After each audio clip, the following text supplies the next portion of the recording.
Olá, meus queridos, momento especial de estar com vocês mais uma vez.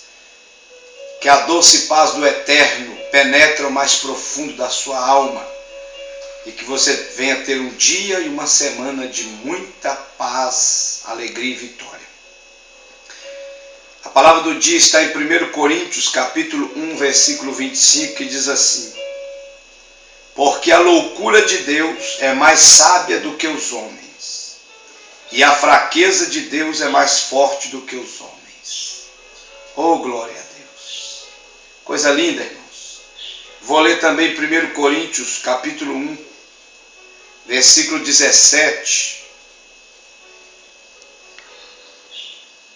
do 2 ao 5, e o capítulo 2, versículo 5.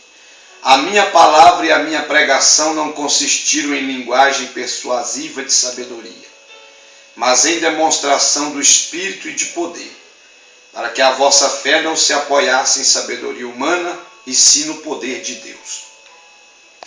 Queridos, primeiro eu tenho que mostrar para você que Paulo estava escrevendo a um povo que tinha chegado no pináculo da glória humana, pela influência dos gregos, sob o comando de Roma. Então, eles adoravam a sabedoria humana e tudo para eles era sabedoria humana. Naquela época que Paulo escreveu aos Coríntios, para você ter uma ideia, tinha mais ou menos umas 50 escolas de filosofias que se combatiam, se lutavam uma com a outra para ver qual seria mais exposta, divulgada, falada no mundo. Então, era um povo que adorava a sabedoria humana. Filosofia significa adoração à sabedoria humana, amor à sabedoria humana. Então, Paulo, ele escreve aos Coríntios num confronto da sabedoria de Deus contra a sabedoria humana. E tanto é que ele usa o termo: a loucura de Deus é mais sábia do que os homens, e a fraqueza de Deus é mais forte do que os homens. Porque eles estavam trazendo a filosofia do mundo, a influência grega, romana, e trazendo para dentro da igreja em substituição ao Evangelho. E Paulo não aceitou, movido pelo Espírito Santo. Tanto é que ele diz em 1 Coríntios, capítulo 3, versículo 18 e 19, ele diz o seguinte: ninguém se engane a si mesmo. Se alguém dentre vós se tem por sábio neste século, faça-se estudo para se tornar sábio, porque a sabedoria deste mundo é loucura diante de Deus. É tolice buscar a aprovação da sabedoria humana. O alvo em si mesmo é incompatível com a integridade bíblica.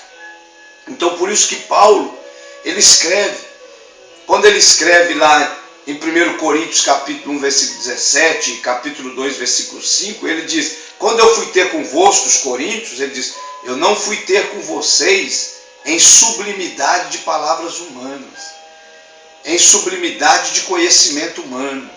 Quando eu fui ter convosco, a minha palavra e a minha pregação não consistiram em linguagem de persuasiva, de sabedoria humana. Mas quando eu fui ter com vocês, eu fui em demonstração de poder, de graça e de autoridade do Espírito Santo. Então, meus queridos, olha o que Paulo escreveu. Por que eu estou dizendo isso? Porque a sociedade daquela época, e até muitos crentes, eles achavam que o Evangelho estava muito simples, simplista, o Evangelho muito humilde para salvar o homem, e que eles poderiam chegar a outro tipo de salvação pelo conhecimento humano, pela sabedoria humana. E Paulo não aceitou isso. Então ele diz: porque não me enviou Cristo para batizar, mas para pregar o Evangelho, não com sabedoria de palavra, para que se não anule a cruz de Cristo. Certamente a palavra da cruz é loucura para os que se perdem, mas para nós que somos salvos, poder de Deus. Então, para o mundo, para a sociedade que nós vivemos, a cruz é loucura. A mensagem da cruz é loucura. A mensagem do evangelho é loucura. Mas a Bíblia diz que para nós é o poder de Deus para a salvação daquele que crê. Olabacalaxélia. Glorificado seja a cruz, onde Cristo morreu e ressuscitou o terceiro dia para nos salvar. E ele continua: pois está escrito, destruirei a sabedoria dos sábios e aniquilarei a inteligência dos entendidos. Onde está o sábio? Onde está o escriba? Onde está o inquiridor deste século? Porventura não tornou Deus louca a sabedoria do mundo? Visto como na sabedoria de Deus o mundo não conheceu sua própria sabedoria. Aprove a Deus salvar os que creem pela loucura da pregação, porque tanto os judeus pedem sinais como os gregos buscam sabedoria.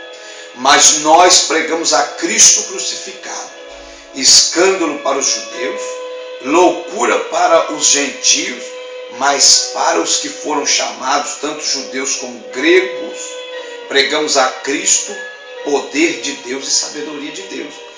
Isso que ele estava passando para os coríntios, e hoje é para nós. Então, querido, não subestime o poder da palavra de Deus. Não subestime o poder do evangelho.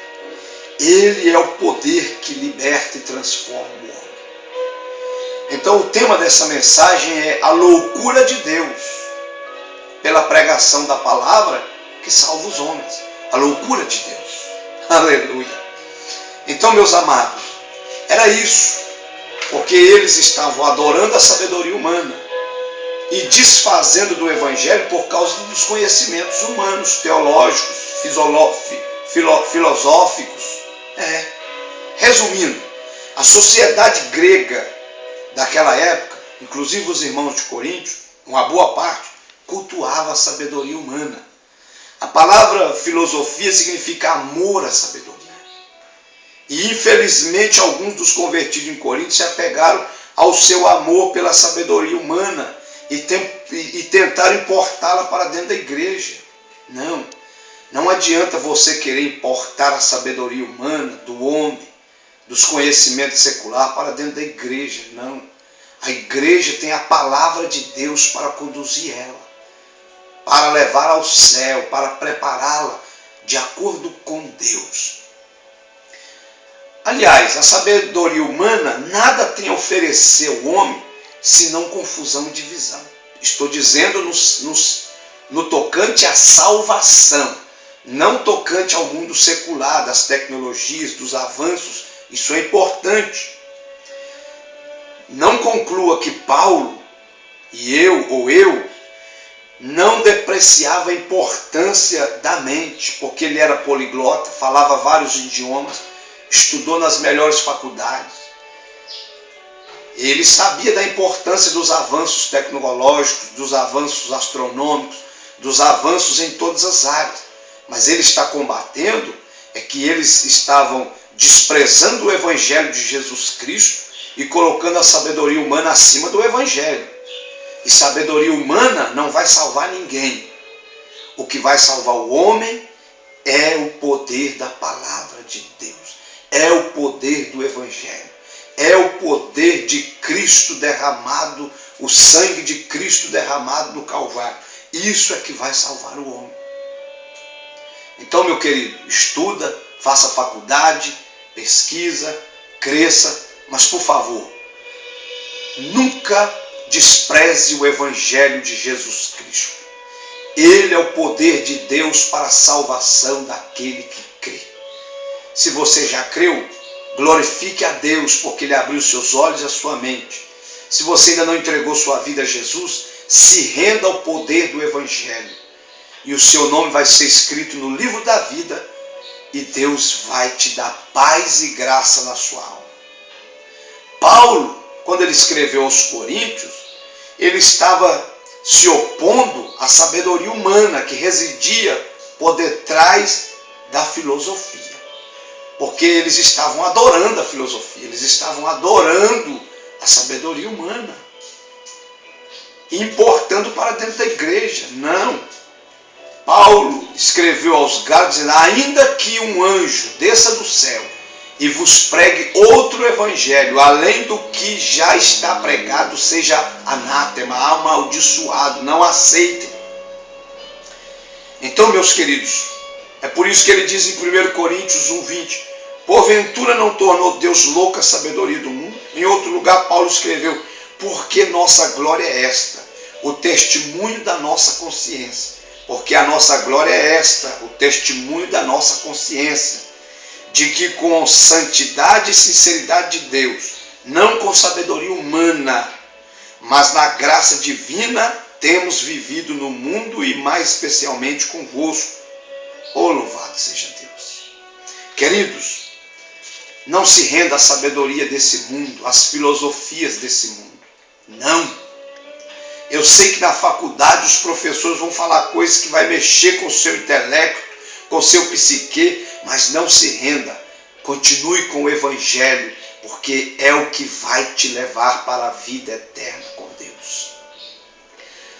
Agora, a prática costumeira entre os evangélicos, emprestar psicologia e metodologia do mundo para trazer para dentro da igreja. E até muitos pregadores usando metodologia e métodos de psicologia emprestados do mundo de pessoas ímpias, inteligentes, mais ímpias, e trazendo para os púlpitos.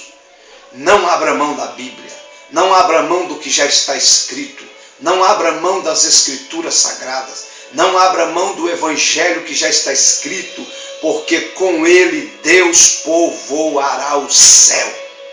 É Ele que liberta, é Ele que transforma, é Ele que muda, é Ele que faz milagres. Então, querido, a tarefa de Paulo era pregar a palavra de Deus e não a sabedoria dos homens. Você que é pregador, que está me ouvindo, a sua incumbência, a sua tarefa, a sua função é pregar o Evangelho, a palavra de Deus, e não sabedoria humana. A igreja não quer ouvir sabedoria humana. A igreja quer ouvir a palavra do Eterno, do Criador, poder que muda, liberta e transforma. É esse que muda a história. A sabedoria humana e o Evangelho são constitucionalmente incompatíveis. É, pastor? É. A sabedoria humana, ela elogia o homem, o ego, massageia o ego. O Evangelho exige que as pessoas reconheçam o seu pecado e incapacidade espiritual de se aproximar de Deus se não render ao Evangelho. O Evangelho humilha as pessoas, convence-as do pecado, chamando-as de pecadores. Oh, glória a Deus! Além disso, oferece salvação como uma graciosa dádiva de Deus. A superioridade da sabedoria de Deus. Só vou falar isso aqui para encerrar. A sabedoria humana versus loucura de Deus. A sabedoria humana é temporária. A sabedoria divina é eterna. Glória a Deus. A sabedoria humana é impotente. A sabedoria divina é poderosa para fazer tudo, inclusive te levar para o céu. A sabedoria humana é para a elite. A sabedoria de Deus é para todos. Glória a Deus. Receba o Evangelho, a sabedoria de Deus na sua alma e na sua mente. A sabedoria humana exalta o homem. A sabedoria divina glorifica a Deus, somente a Deus. Aleluia! Amado, fique com a sabedoria divina. Fique com a palavra. Nada mais do que a palavra de Deus. Ela é vida, ela é pão, ela é água. Ela é a bússola que te leva ao céu. Essa é a mensagem do dia. Deus te abençoe, querido. Abraço!